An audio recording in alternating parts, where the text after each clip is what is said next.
समाजवादी के पूर्व सांसद एसटी हसन के खिलाफ गाजियाबाद के लोनी विधायक नंदकिशोर गुर्जर ने लोनी थाने में तहरीर दी है एफआईआर दर्ज कराने के लिए। बात करने के लिए नंदकिशोर जी हमारे साथ है।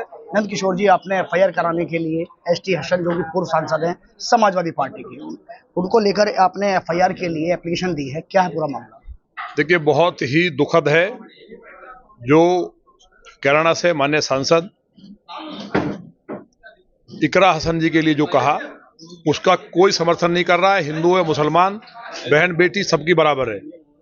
और ऐसे ऐसा व्यक्ति अपराधी मानसिकता का, उससे कोई मतलब भी नहीं है, उसके लिए सबने निंदा की। लेकिन सपा के बड़े नेता, छोटे नहीं, सांसद रहे हैं, उनके द्वारा पूरे हिंदू समाज की बेटियों के लिए कहना कि जिस तरह से मां पद्मावती और जोधाबाई पर टिप्पणी उन्होंने की, अब जोधाबाई जिस तरह दी, इस तरह से हिंदू अपनी बेटी दे दें और ओवैसी को, दोनों जो ओवैसी बंधु हैं उनको जीजा कहें। ये उनका बयान ऑन रिकॉर्ड है एक चैनल पे। तो उनके द्वारा ऐसा कहना, इससे पूरे देश में दंगा भड़क सकता है। पूरा देश आक्रोशित है, दुनिया में रहने वाले हिंदू आक्रोशित हैं कि हमारी बेटियों के लिए, पूरे करोड़ों जितनी बेटियां, सबके लिए इस तरह की टिप्पणी की गई है। तो अब तक भी उनके ऊपर ना तो कोई कार्रवाई की गई है, पार्टी से निकाला है। समाजवादी पार्टी चाहे हिंदू मुस्लिम की कहती है, एकता की बात करती है, वहां पूरी तरह से वो तुष्टीकरण की और जातिवाद की राजनीति कर रही है। मुझे उम्मीद है माननीय अखिलेश जी बड़े नेता हैं कि वो शाम तक इनको पार्टी से बाहर करके स्वयं मुकदमा लिखवाएं अपनी पार्टी की तरफ से, अन्यथा पूरे देश का हिंदू देख रहा है। एक एक बहन बेटी का, एक एक हिंदू समाज के व्यक्ति का अपमान है, एक एक सिख का, एक एक जैन का अपमान है, जो उन्होंने कहा है कि बेटी दे दे और जीजा कहे ओवैसी को।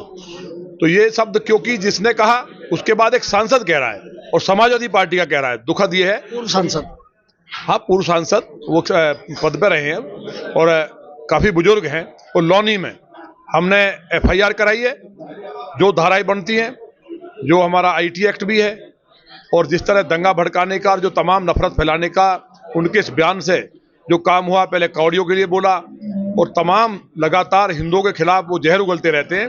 तो या तो इसमें समाजवादी पार्टी के इशारे बोला है, अगर नहीं बोला है तो उनको पार्टी से निकालो और एफआईआर कराएं। विधायक जी, जिस शख्स ने इकरा हसन को लेकर जो बयान दिया था, उसके ऊपर एफआईआर दर्ज हो गई है मुरादाबाद में, तो वहीं आपने भी गाजियाबाद में एसटी हसन जो है पूर्व सांसद है, उनके खिलाफ अभी एप्लीकेशन ही दी है। और अगर उन्हें पार्टी से नहीं निकाला जाता तो उसके बाद आप क्या आगे की क्या रणनीति है आप लोगों की? देखिए, आगे आप क्या करना चाहते हैं? रणनीति है, लोगों में आक्रोश है, गुस्सा है।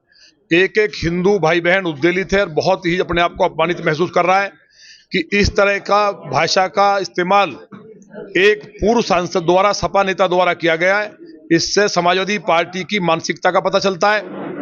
और ये लगातार कभी कौड़ियों पे, कभी एक जालसाज को बुला करके अभिनंदन कर रहे हैं, जिसको जेल भिजवाना चाहिए अपने मंच पर बुला के। पूरे प्रदेश को जातिवाद की और सांप्रदायिक तुष्टीकरण का जिस तरह से ये एक ऐसा उदाहरण है, इसको तो बर्दाश्त नहीं किया जा सकता। मुझे उम्मीद है कि माननीय मुख्यमंत्री जी, अगर यहाँ की पुलिस सपा की एजेंट बनेगी तो उसके खिलाफ भी हम लड़ाई लड़ेंगे, लेकिन किसी भी हिंदू का अपमान बर्दाश्त नहीं होगा, चाहे हमें इसके लिए माननीय मुख्यमंत्री से मिलना पड़े या सड़क पर उतरना पड़े। देखिए, बिल्कुल ये हैं गाजियाबाद के लोनी विधायक नंदकिशोर गुर्जर, जिन्होंने साफ तौर पर कह दिया है, जो कि समाजवादी के जो पूर्व सांसद हैं एसटी हसन, उनके खिलाफ इन्होंने तहरीर दे दी है और उसके ऊपर एफआईआर की इन्होंने यहाँ की प्रशासन से मांग की है। वहीं इनका ये भी कहना है कि अखिलेश यादव कहते हैं एसटी हसन को जल्द से जल्द पार्टी से निकाल दें, क्योंकि मामला बेहद ही गंभीर है। गाजियाबाद से न्यूज़ 24 के लिए मैं शक्ति सिंह।